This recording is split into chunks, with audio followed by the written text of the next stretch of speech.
Good evening, everyone, and a warm welcome to today's session of UiPath Agent Hack India Student Edition. I'm Vidya from UiPath Student Developer Program team. Today's session is on agent architecture and types of agent memory, and knowledge retrieval, led by Palani.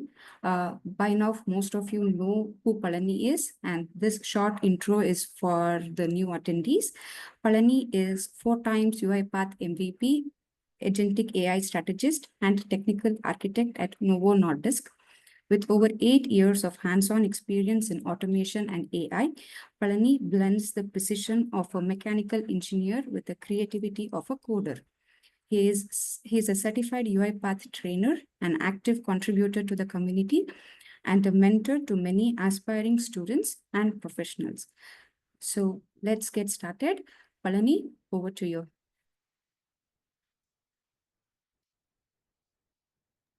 Thanks, Vidya. Hello, everyone. Thank you so much again for joining this session on a weekday.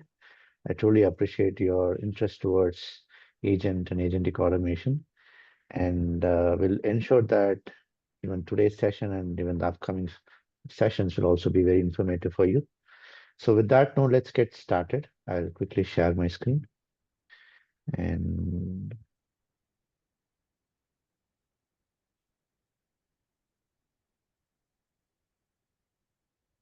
great. I hope my screen is visible. Can someone please confirm, Vidya? Yes, it Okay, is. It's okay, just, yeah, yeah, perfect. perfect. Great. Thanks, Vidya. So, as Vidya was mentioning, today we'll be looking at a follow-up concepts of what we saw with the last session. And with the last session, we were looking at the fundamentals of AI ML, focusing on building an AI agent and an introduction to AI agents.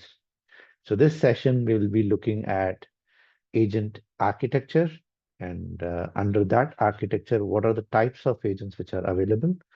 And once we get into the types and architectures, we will get to know more about the components, where the primary component of agent is about its memory. And along with that memory, we'll also look at RAG and knowledge retrieval. So that's what we are going to look for today's session. And on a quick note, I'll brief out my introduction.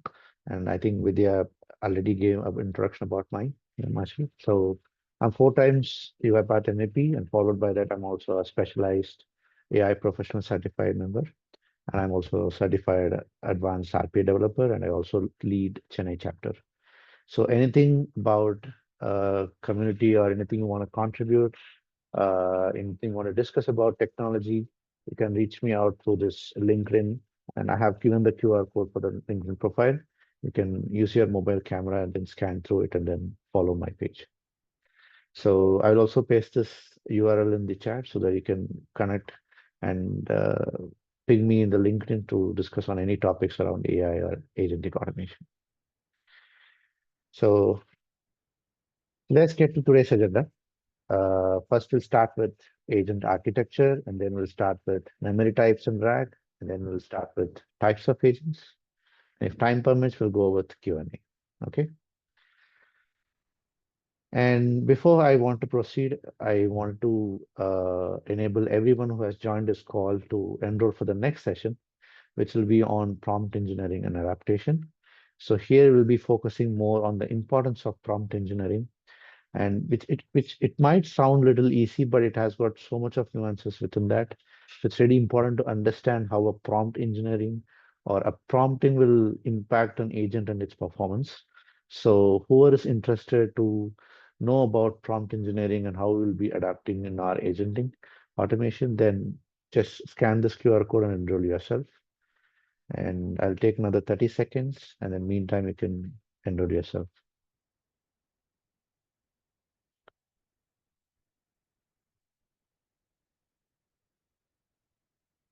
Great.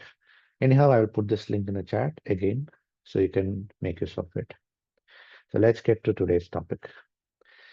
All right. So before we get into an agentic architecture or with the rest of the agenda for today, I want to brush up again with what we discussed at the last session, but on a little more on a curiosity side. Like we always tend to look at agents like maybe I'd like to put in this way. I see many people are into this AI race, which is quite fair because we have to move towards where the world is also progressing, right? But we really need to understand whether we are bringing up an AI solution to a right use case or it's really relevant or not, something that we need to understand before we bring up our solution design or uh, and proceed further. So first we need to understand which one is an AI agent and which one can be called as an AI agent and which is not actually an AI agent. So I'll go with the left one, which is what we are currently doing on a major level, where we get the input, we pass it to LLM, and then out of LLM we get some refined generated content or a generated output. It could be a code or it could be a text or it could be data extracted details. It could be anything. And after that, we are using some tools, which could be an API or it could be connectors or it could be even an automation. And then we try to make use of the data and perform something or process the data kind of thing. And then we get the output like a report or an analytics or anything. That is, if you see that flow, you don't see anything uh, doing like an autonomous way of working, or let's say when you're using an LLM or when for a data extraction or data analysis along with the tool and LLM, you still need a human in the loop, right? So which means you're not doing anything autonomous. You still need someone to guide through it, or it's more of a rule-based kind of thing, right? It is not so called as an agent. So when if you can recall what we discussed in the last session, agent is something that can run a system autonomously, so called as an agent. And that doesn't happen with just an LLM model or with just an external tool. We need some additional components to make sure an agent is actually working as an agent in an autonomous way. So for that, we need to have other tools to enable that autonomous over the process, something like we need memory, we need a decision making, we need a reasoning ability, we need a tool along with all these stuffs. And this has to be iterative so that you get the best and the refined outcome of an LLM model and you make use of it for your action and decision making for the further actions. So that is what is called as an AI agent. So we really need to understand what is an agent, what is not an agent. So that will give a clarity when you are approaching a use case and when you are doing a feasibility study. So with that note, I would like to go with the actual part of today's agenda, that is agent architecture. This is something I would really would like to give credit to one of my good friend in LinkedIn who made this one, and I really wanted to refer that. And this is something you can see what are the components involved in an AI agent system and how the flow will basically happen. So let's start with the the first part when an agent is launched on a platform or a system or even in a workflow, it will try to receive some inputs, right? And once after receiving the inputs, it will try to process it. Like it will try to plan it, like what has to be done with that input. And it'll once while it is doing the planning, right, it will try to split that plan into tasks. And with that task, it will try to make some actions. And then to perform that action, it will also rely on some tools. So that could be n number of tools. It could be just a code executor, could be a web browser, could be an API, it could be a document analysis, could be anything. And once after all of this are done, it has to be retained somewhere so that when the agent is trying to make a decision by itself, it has to have a pattern at the back end, or it has to have some data to refer and then make a decision. Else it will try to hallucinate, right? So for that, we need to have a memory in place. And we can see different types of memory over the next set of slides. But this is a common architecture where an agent is usually built. This can be still more subjective based on the scenario. But on a very high or a generic level, this is how an agent architecture will look like. And you can add some components to it, or you can involve many agents within the same, or let's say this, if this is one agent, you can create n number of agents in a workflow and then make it as a multi-agent system, which will also something that we'll be looking at the last. So I hope you can understand how this agent architecture work, but I strongly believe only when you get to understand the individual components and what they contribute to this architecture, only then you will be able to connect the dots and understand how each one of them are interacting with each other. So maybe we'll start with the first part, that is memory. So, so memory is something like, let's take an example. Even we discussed this something in the last session. Let's say you are using ChatGPT and then you are trying to type something, right? And once you type something and you are making like hundreds of conversation with that session of ChatGPT, and once you close that session and then you open a new session, let's say if you're trying to click on a new session, that session won't be able to recall whatever you discussed in the previous session, which means the memory part gets accumulated or gets absolute with the previous session. Whenever you open a new session, you won't be able to access that. So if you want to use those details, you really need to have a strong memory line created along with the agent architecture. So we will be looking at a different set of memory layers that can possibly be introduced in an agent so that you can understand which memory will be useful for your use cases that you're planning, right? So we'll see from the left side, if you see the memory, it gets branched out in three different stages or three different types, I would say. First one is sensory, short term, second one is short term, and third one is long term. So if you start with the sensory, it gets subdivided into visual, audio, could be even text. So these type of inputs or the memory is created by the user itself. So user will give a prompt or a set of knowledge base to an agent, and that becomes a kind of a sensory memory for an agent to trigger the rest of the process. And that is what is sensory memory. And if I go with the short term, so once I gave the input, so the agent will pick that and then it will try to understand that data, right? To understand a data, it has to go through a language processing model, that is large language model. And with that large language model, you will be able to either create a summary or get an extract out of it or create another content on top of it. So you'll be literally using an LLM model there to do any of these activities. And with these actions, you'll need to save your data. It could be the prompt, the sensory prompt details that you have received, or once after receiving the data, you would have passed through LLM, and the LLM would have processed and give you an outcome, right? That outcome also needs to be saved somewhere so that it can be used with the next set of actions, right? So these set of steps or these set of data which has to be saved is so called as working memories because it is getting saved in a memory while it is working, right? So that's why it is so called as working memory. And we'll look at it in more detail once we get to the next slide, but we'll proceed with the next set of types. The next one is cache memory. So cache memory is something that everyone would have seen in your apps and state also when you're building an app, right?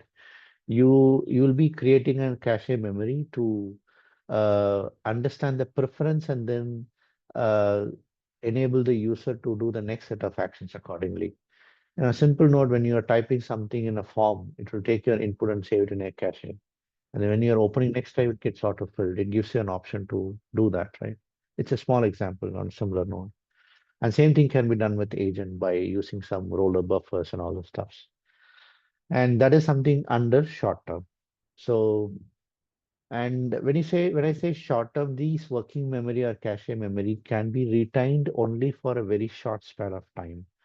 And that short span of time, it's based on the number of tokens that your input or the LLM model or the output is getting accumulated with.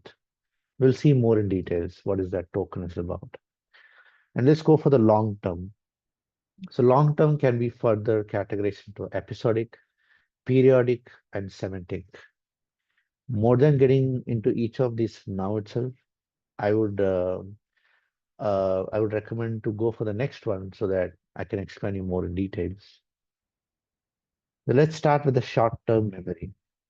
So I want to bring this analogy that you can see at the top right of the screen, where everyone would have seen this movie called Finding Nemo, right? And Dory is one who has that short-term memory loss that she can't be able to understand or remember anything that has happened just few minutes before. The same thing what applies for an agent with in terms of short-term memory. So I didn't go with the sensory memory because sensory memory is pretty straightforward that it is just a text prompt or an invoice. It could be a document, it could be an image or anything. So it's just pretty straightforward. So I didn't want to go deeper into that. So sensory memory is just a prompt or an user input. That's what is sensory memory. So that's why I shifted directly to short-term memory here. So starting with the working memory, if you can read throughout, it maintains the current context during the interaction and task. So, and that is what is working memory, and I explained it. I'll try to give an example maybe in the next slide. In cache memory, it stores the frequent used information, like for quick access, and then you don't need to search for it and then type over it again. And that is what is short-term memory. And the same thing applies with agents. Let's say you retrieve a data from an invoice and then you keep it in a working memory. And after some time, once that period has crossed, you won't be able to rely on that detail again. And when you're trying to rely on it, the agent won't be able to perform further because that memory span is over now because it is short-term memory. So that's the reason. But we will also see how we can tackle the short-term memory. That is something I will explain again. I know you might be wondering how to tackle it then. That is something we'll look at it later for sure. And let's go for the explanation part alone for maybe the previous and the current slide. And to continue further, we'll look at the long-term memory. So episodic memory is something maybe as we are all like, everyone would have gone through your schooling and some of them are pursuing your college days. And I have crossed my college days. So everyone would have been through that stage. So where you would have celebrated your birthdays or any kind of a party at hostel or anywhere, right? So those celebrations are something that you will never forget. It'll be there in your heart for a long period of time and you'll be cherishing that, right? And that is what is exactly is about episodic memory. So AA agents store a few important piece of information related to your process as episodes for future recall and make and decisions and perform accordingly. That is what is episodic memory. We'll look at it more in detail, but you keep this analogy in your mind so that you can relate to it when we're getting into the example. And followed by that, it's the procedure memory, or you can even call it as periodic memory. So again, like if you look into the analogy, like once you have learned, like maybe in your childhood days, you would have learned about how to ride a bicycle, right? Or how to swim and all the stuffs. Those kind of activities, even if you are not doing for a period of time, it will be there in your subconscious mind, and then you will be able to ride a bicycle even after 10 years of not using a cycle, right? So, which means so you know how to ride a cycle, and then you know how to proce- proceed further when you are on a cycle, right? You know how to stop and how to manage on a turning, and how to take a break, and then how to manage your braking systems, all the stuff. You know that procedure literally. So that is what, based on the procedure that a memory is being saved with, an agent will understand, okay, this is what the procedure is. I need to act accordingly. So if I see an obstacle, I have to stop. If I take a turn, I have to do this. If I take a curve, I have to do this. So all these things will be actioned based on the procedural memory data. That is what is procedural memory is about, right? We'll go for the last third type of long-term memory, which is semantic memory. Oh, okay, having to a sensory memory. Fine then.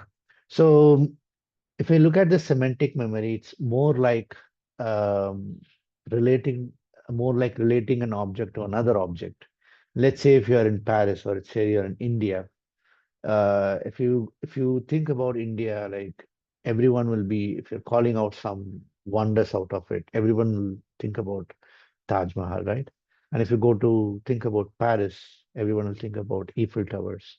So it's more like a relevant or relative objects with each other. So where one object is India, another object is Taj Mahal, another object is Paris, another object is Eiffel Towers. So they go with each other, they relate with each other, and that is what we call it as semantic matching. So, and when those kind of data are stored in a memory, that is what is called as semantic memory. So semantic memory stores gender knowledge and facts in AI agents, enable them to recall information without relying on past interactions. So they will be able to have objects which are of close proximity with each other, and based on that, will try to retrieve the data and then process the next set of steps accordingly. That is what is semantic memory. So far we have seen short-term memory and long-term memory. Under short-term, we have seen working memory and cache memory. Under long-term memory, we have seen episodic and then periodic and then semantic. So now again, have got a chance to explain you about sensory memory as well, which is pretty straightforward, where you will be giving inputs. It could be a prompt, it could be a document or a video or an image, could be anything. So based on that, whatever data you are retrieving with an LLM model, it gets stored in a memory, and that memory is so called as sensory memory, right? Clear. So I hope you understand the types of memories and what each memory is about, right? Let's go to the next topic on how to enable these memories. Clear? So as you know about sensory memory now, it's more of a prompt, correct? So when it comes to prompt, it's pretty straightforward. You can either give a text, a written text, or a document, or a video, or an audio. That's how you can enable that sensory memory. Yeah. And then when you go to the short term, you need to create a context window, or you need to uh, roll out a buffer memory, or you have to bring up an LLM model which has its own context window. So only when you have this context window configured, you can have the short-term memory enabled. Yeah. And then if you go to the long-term memory, let's go with the branches. Because if you want to enable an episodic memory, if you have a scenario on that note, which is like it would have happened sometime back, and then based on that episode, you remember the actions, and then you perform, right? And then for that, you need to have those logging events captured and relevant actions captured in your memory.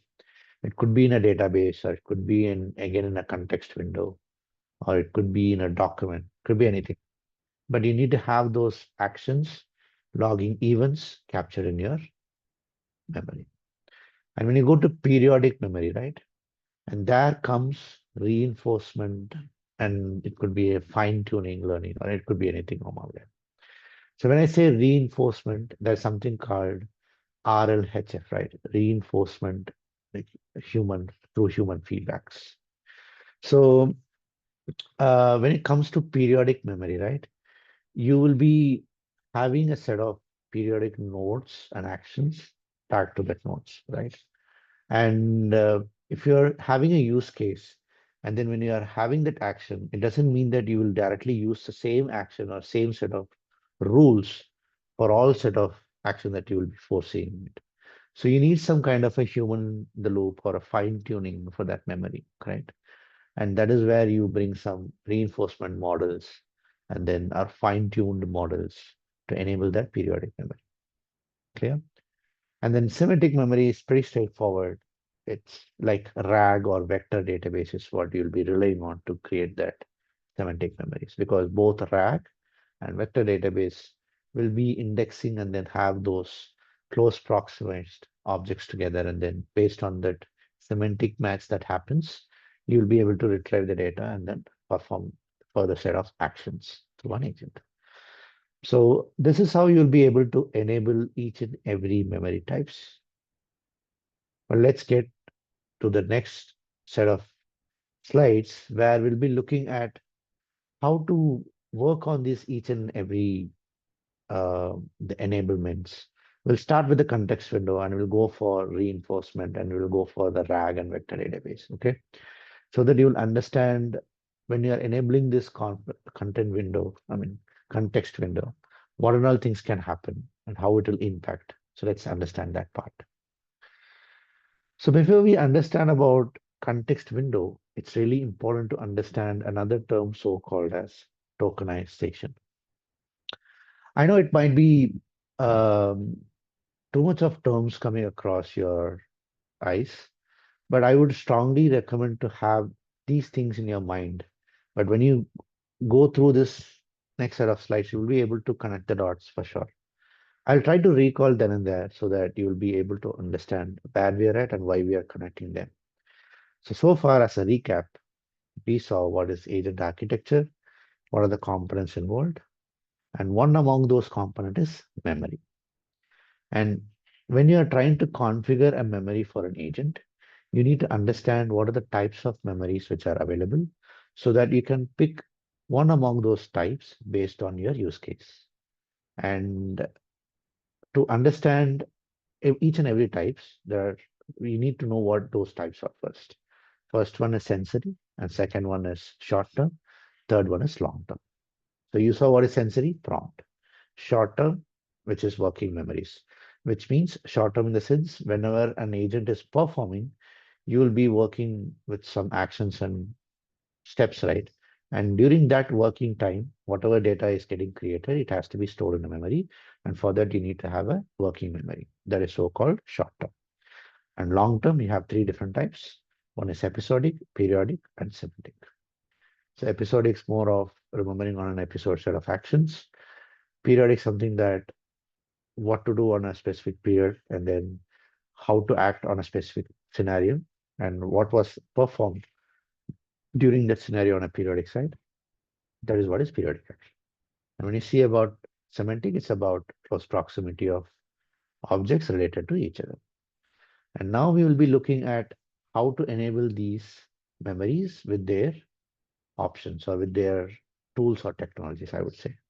We are now at the stage where we're looking at short-term memory. And for short-term memory, to enable that, to work on it, and to see how it would impact, we need to understand what is context window because through context window only we'll be able to enable short-term memory. Clear? So let's get into now the context window. And context window, as the name implies, it is a window of the context and its length. But when I say context, it is basically a background of a information. Let's say I'm talking about so and so agent and all those tips, right? But there is a reason why I'm doing this.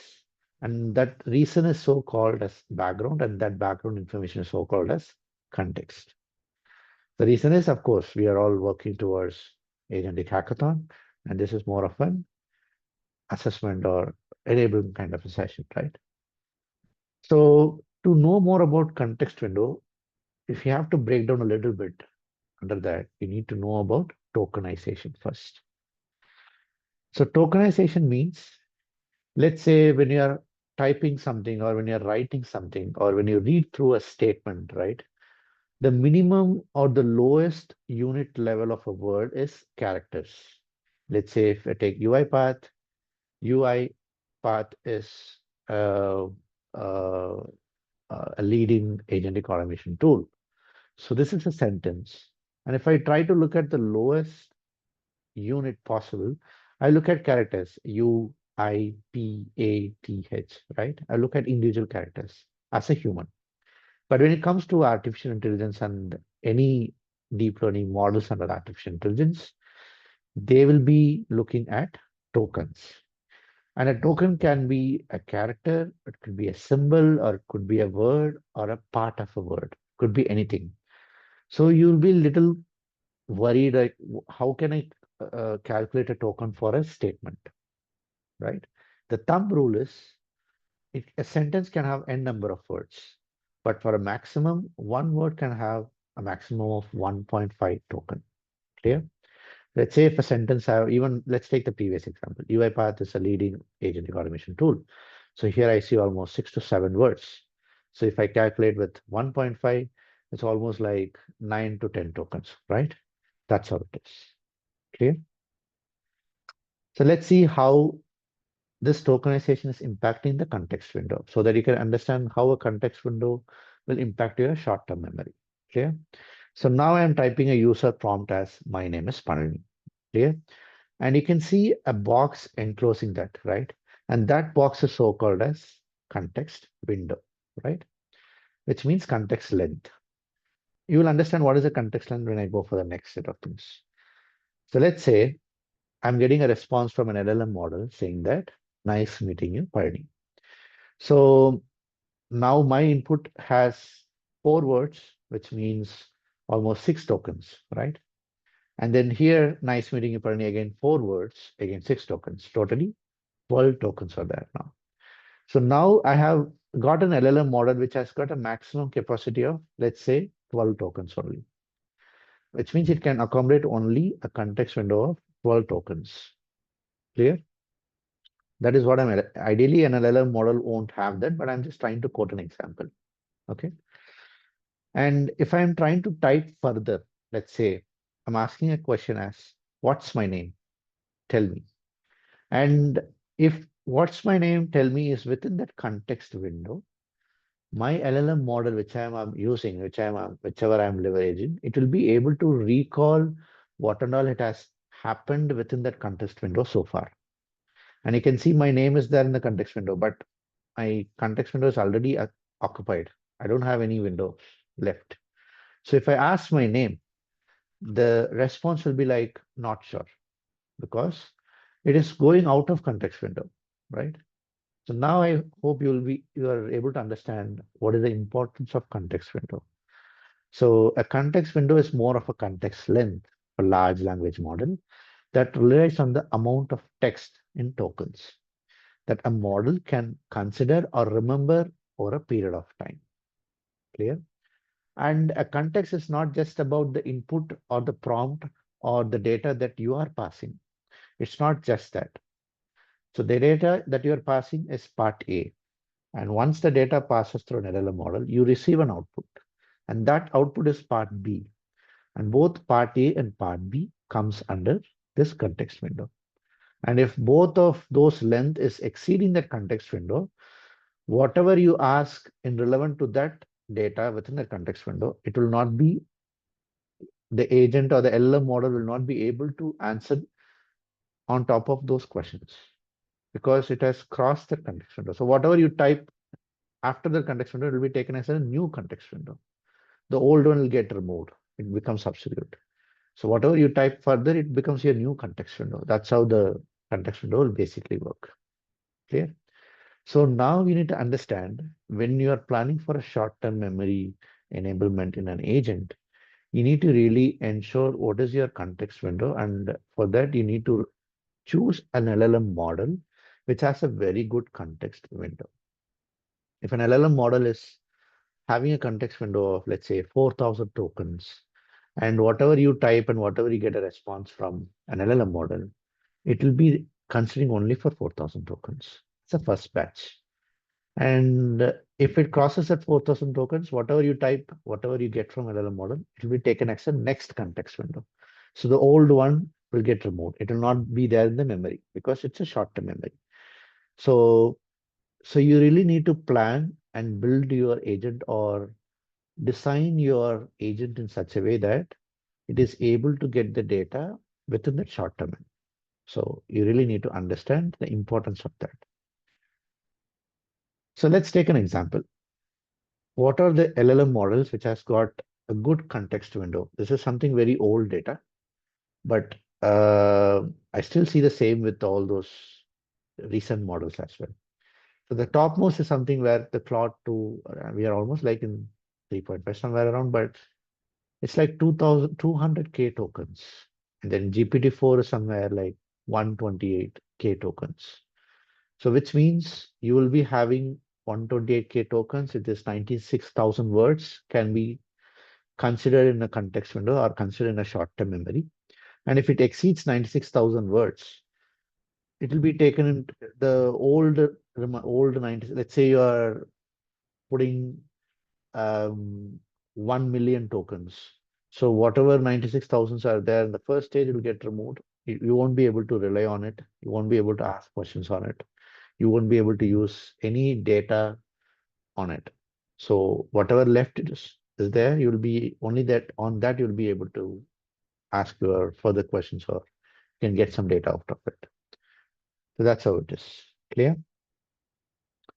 So again, to end up the context window concept, I just want to bring this up where context window is not just about the input that you're passing to an LLM model. It is also about the LLM output.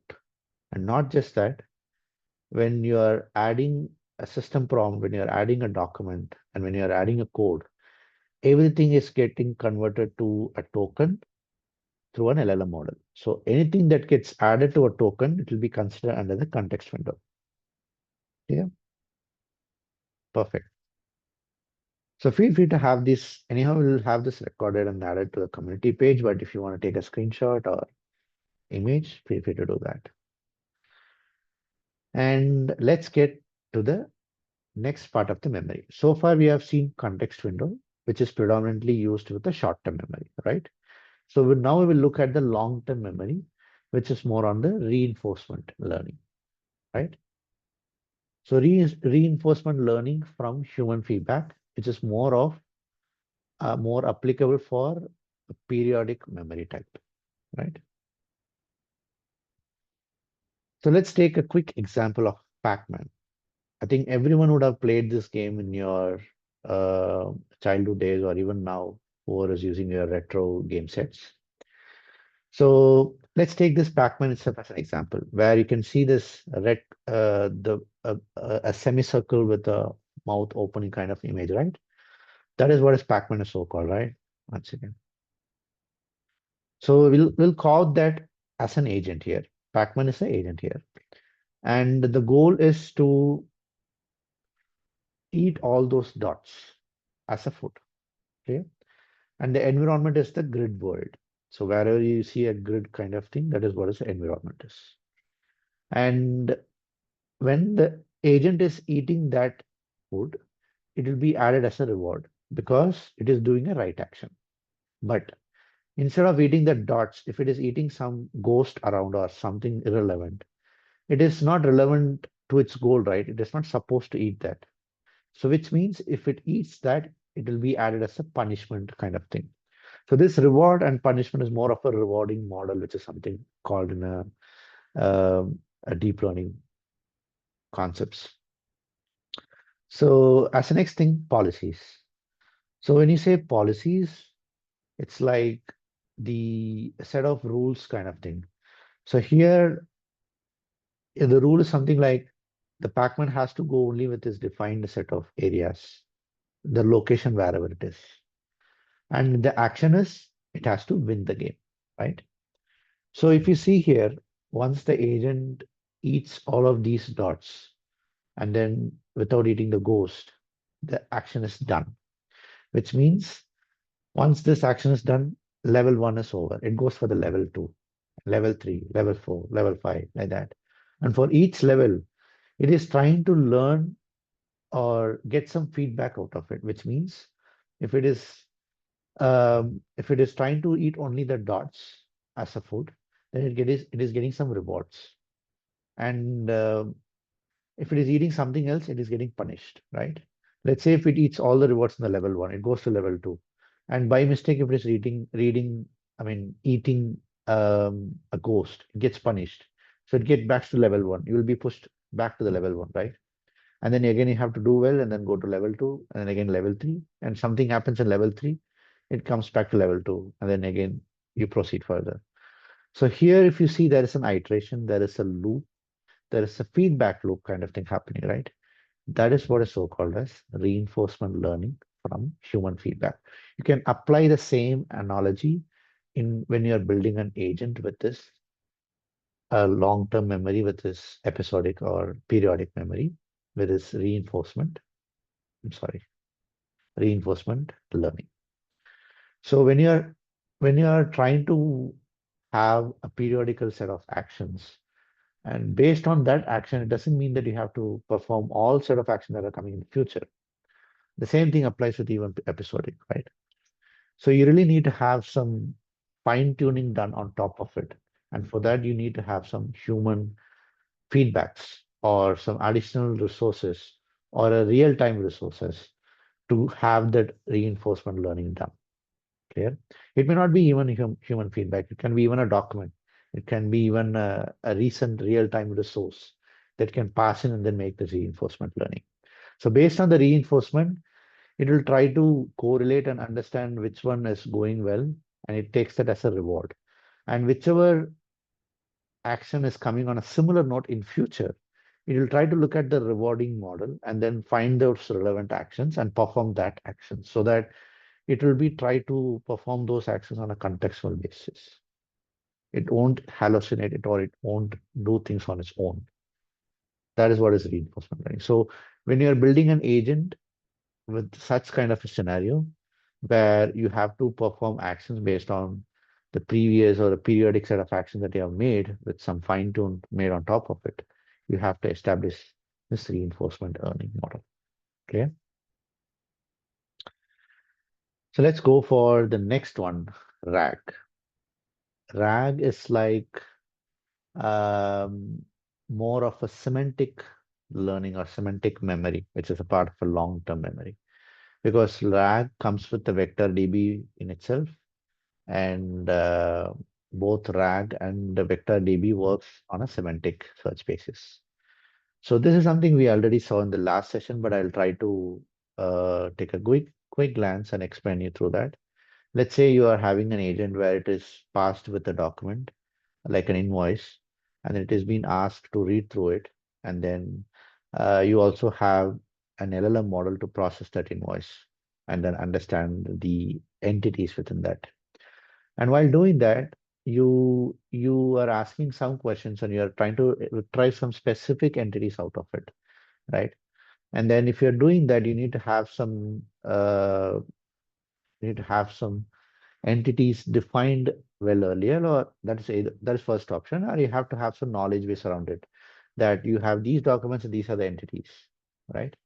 And when you're doing that, you will be passing some knowledge base to a system that is so-called context grounding, which is there in UiPath, and that will have this relevant details, and you chunk them, and then you put it in index through indexing models, and then once that index goes to a vector DB, they get closely um, occupied or tagged based on their weights. When I say weights, it's more of a relevance between those objects. So based on that, it gets clubbed together.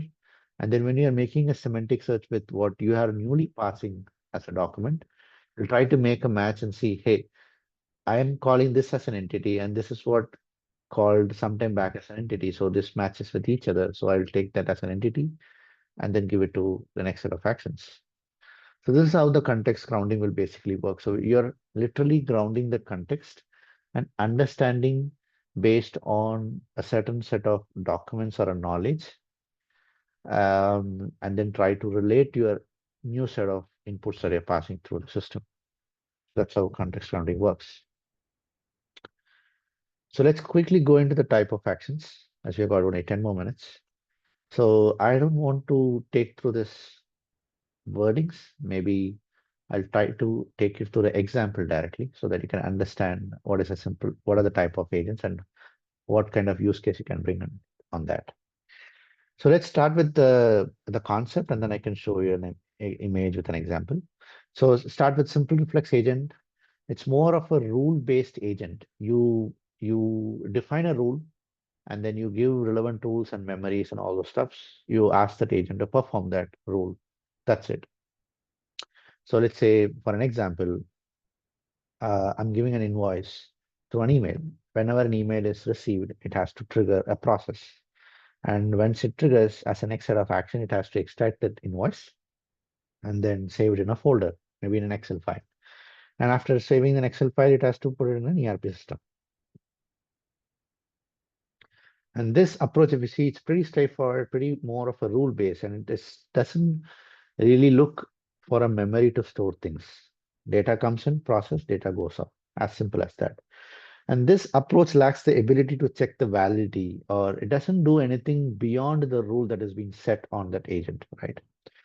So um, usually you don't call this as an agent itself. It's more of a simplified agent, because somewhere you can involve some human intelligence to happen by itself, but it is still like you will be literally making that decision with just an LLM model, and that decision will be still based on the rule that you have defined. When I say rule, you will be giving some system prompts that will define the goal and what that agent has to do, right? That is what a system prompt is about. So based on that only, it will make the decision. So it is pretty simple as that. I don't see even this as an agent, but this can be something built with a simple automation. But we have to, we can take this as an example once everything moves into agent, right? And if you're approaching something that you call as an agent, you can use this terminology. Let's go for the goal base. And right from here, you can see the actual agent that comes into picture. So goal-based agent, again, I want to take to the example directly, where instead of just accepting the email with the invoice and reading through the invoice and putting it in ERP, it doesn't do that. So it will try to check against the existing purchase orders to ensure the invoice matches the valid order. Instead of directly uh, processing and doing it based on a rule imposed by some user or whoever is annotator, whoever is driving that agent, a goal will be set to it so that the agent will rely on that goal and try to perform some actions on top of that goal. So that is what is called as goal-based agent. And ideally, an agent is something a goal-driven or an autonomous something, right? So when an agent is working on specific to a goal, then it is so called as goal-based agents. So here, if you see the flow, it doesn't end with just extracting and then putting it in ERP. It also tries to see whether the goal is met in terms of creating the purchase orders or approving the purchase orders like that. So based on that only it will work. So let's go for the next example, model-based reflex agents. Again, I'll go for the picture so that you can easily understand. Here it's like, again, so when you have seen simple reflex agents, and then you have seen goal-based agents, right?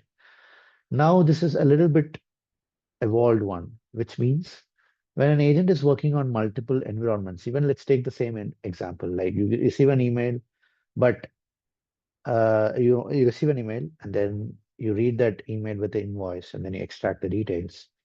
And before even processing or entering that invoice details in an ERP system, it will try to have an understanding about that ERP system itself, or the next set of environment like invoice itself. So let's say you have this um, email coming through it, and over a period of time, you have to define a state or define a model that will keep a track of that invoice and understand what has been processed. So let's say uh, you have an agent and then you are getting some invoice, and after some time, it will be extracted and then processed. But while doing this, you also need to bring up a model that will have an idea about what was the previous set of invoices that was processed.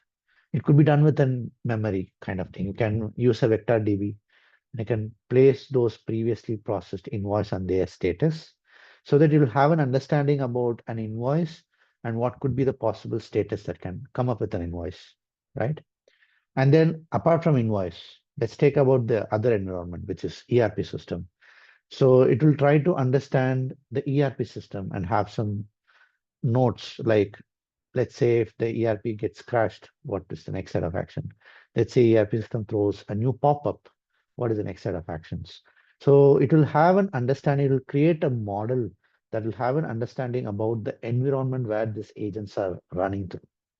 So based on that environment and the model which has been built, it will try to perform the actions.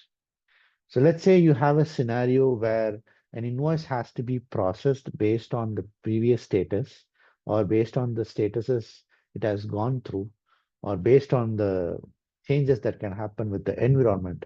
It has to adapt itself and then perform that invoice. On that note, you have to build an agent, and that is so called as a model-based reflex agents. Clear? Next, go for utility-based agents. It is again a kind of a similar node to model, but it depends on, uh, I would say, what kind of functionality it is performing. I'll put it like this. So, um, how can I say this? Um, okay, so when you're performing an invoice processing, right, you'll be getting some outcome out of it, right? A possible state or an outcome. It could be a successful processing, or it could be a failed one, or it could be a duplicate one, or it could be more of an errored one, kind of thing. So you try to understand the utility that you get out of that process. And based on that utility, it will try to understand and make a decision. So if you see read through from the left side, you need to build a model or not a model, you need to build a platform or a layer that will tell about the utility measurements. It could be a data source or it could be a vector DB where you can store those previous historic data and tell them what is the time that took to process an invoice, what are the error rates, what are the number of duplicates that can happen, what to do to avoid the duplicates, what will happen if we get to see a duplicate, right? So let's say we have these details, and now we have got an invoice, and that is more prone to get into error rate. But we didn't know that. An agent doesn't know that. So it goes to the next layer and then try to extract the data. And then while performing, it is getting into an error, or it is seeing that as an error duplicate. So now the agent will look for the previous set of details, the utility measurement that has happened, and then based on that, it will try to perform the action. So that is what is called the utility. So it's like based on the utility that has been measured and traced and then held right, it will try to perform the next set of actions. So we see here each action is assigned a utility value. Then the agent selects the action with the highest utility based on its calculation and current state. And it will try to it will do some scorings to it. These are more of things that comes with the LLM models and the tool that you are tagging. So when I'm talking about agent types, right, it depends on the LLM model and the tools that you are using. It depends on the use case that you're using. Only these three layers: use case, LLM model, and the tool that you are using to perform that action. So if you are able to configure these three things, then you can categorize, okay, this use case and this type of tool or this type of LLM model can be used only in this type of agents.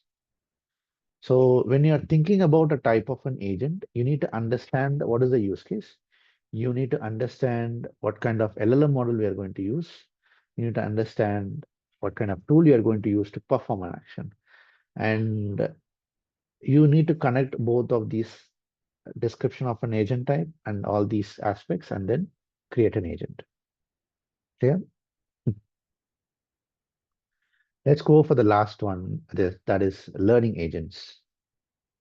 It's pretty straightforward as you understand. It tries to um, understand the outcome of an action, like what are the discrepancies, what is the processing time. It's again the same version, but the layers will differ here. The way you do it will differ here compared to the previous one. So that's how it differs. But it's more or less the same, I would say. Based on my understanding, I see both learning agent and utility agent are more or less the same.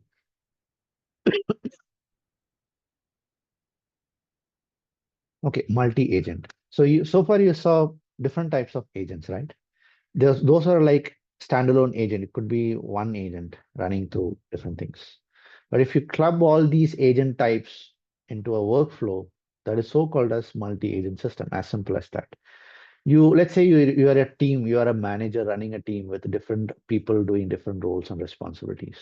And each of them can be considered as a agent. A manager, under manager can be a lead, agent one, a developer, agent two, and a scrum master, agent three, kind of thing. And when they club together, they have to be driven by a manager who will be so called as master agent, and they will be driving the set of actions. And this set of kind of a setup is so called multi-agent system. They're more of a collaborative approach. I think, yeah, I think I've covered all the topics. So just to give a quick recap, we saw what is the architecture, what are the types of agents, and what are the memory types, and how to enable those memory types, and how each type of agent differ from each other. And we covered all these stuff.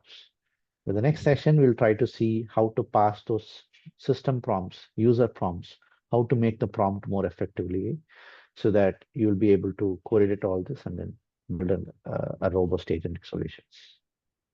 Yeah, thank you. Thank you, Palani. To answer Shweta and Farita's question, I'll share the link with you. This is the link for Palani's previous session. This covers introduction to AI agent, fundamentals of AI, ML, and LLMs.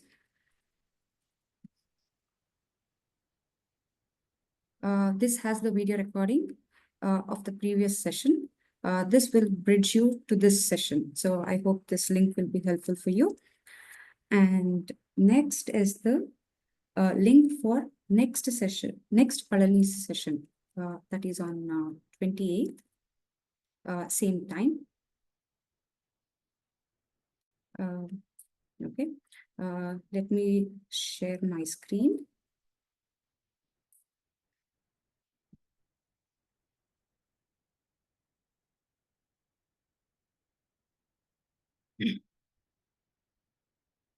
Okay, I hope you all enjoyed this session.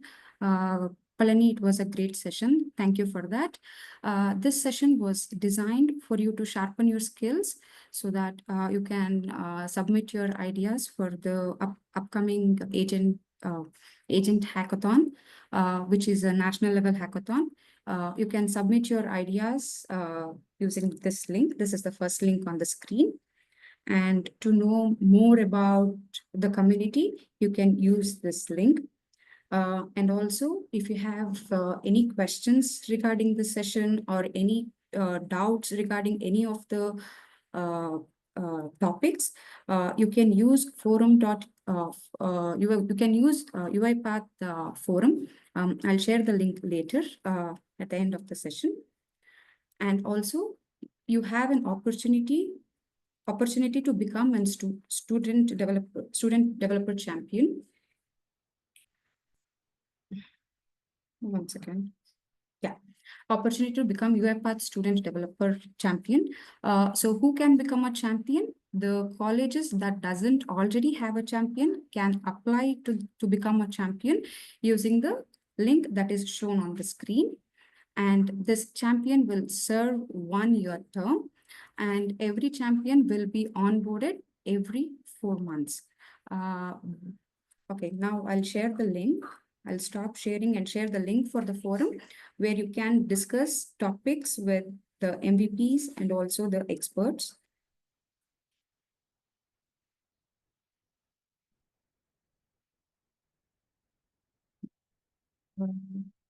This is where you can share your doubts. This is an entire community. All the experts who gets your question will answer.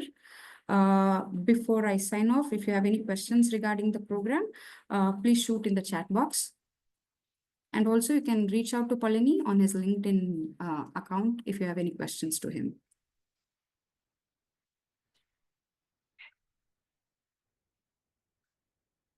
Okay, I see no questions coming. Have a very good night. Thank you, Palani. Thank you all for joining. Thank you, Vidya. Thank you, everyone.